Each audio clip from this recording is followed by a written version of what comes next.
Manchester City apparently have won their case against Premier League. Of course, it's not all the case. There were still some cases which were won by the Premier League, but Man City apparently have come out as the victorious side on that night. And of course, Man City have been supported by clubs like Chelsea, Newcastle, and Everton. Why not, right? Because these three clubs are also going against this whole FFP and getting punished for that.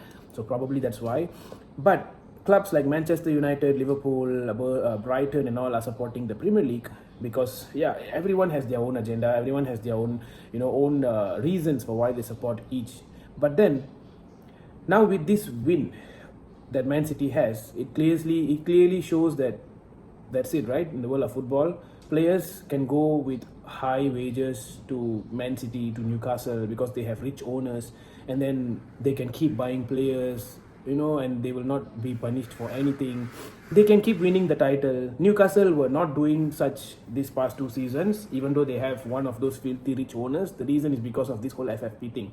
But now with City winning this whole case now, it's going to change the whole Newcastle team probably. And Man City is going to just get stronger and stronger. This season, if they win the league again, probably it's 7 league titles that they have won in the past 10 years. So what about the other clubs? Premier League is one of the best leagues in the world. All right, so to do this, it's just going to be another Bundesliga. It's just going to be another La Liga where you have only 2 teams fighting for the title. You have only 3 teams. But in the Premier League at the moment, every single team is not an easy team. Look at City when they go to Fulham the other day.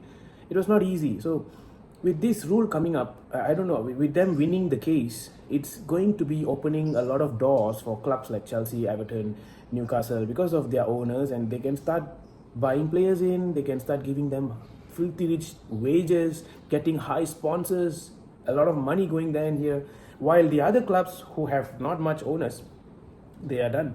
Just imagine clubs like probably West Ham, right? Once they get an owner from the Saudi, for example, with very less amount of fans that can attend the stadium because the stadium is small, they start winning league titles. Guess why? Because the club is now rich. They can get whatever players they want. They can even buy Mbappe. They can even buy whoever it is to come and play for their club and to get where they are.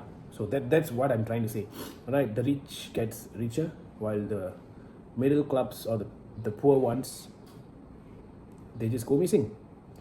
So I'm not so happy with the news, although we have to move on. I really hope that there will be certain rules that will be implemented by Premier League as well. Obviously, not every single case in that 115 has been won by Man City. Obviously, there were some which were won by Premier League as well. For me, I also heard news that Premier League have delayed a lot of things. All right, when there was one reason why City also won this was because apparently Manchester City have given up most of their paperwork early, but Premier League took a lot of time for them to come back to give an answer or to work it out.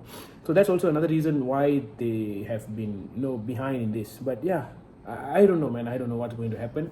But I know the Premier League now, they will be very cautious and they will make the rules even more strict. But what I'm trying to say is cases like this where Man City have won, it's just going to open doors. People are going to think like, oh, that's it. Other clubs are going to think like, oh, we can come out of this no matter what we do. So that's my take.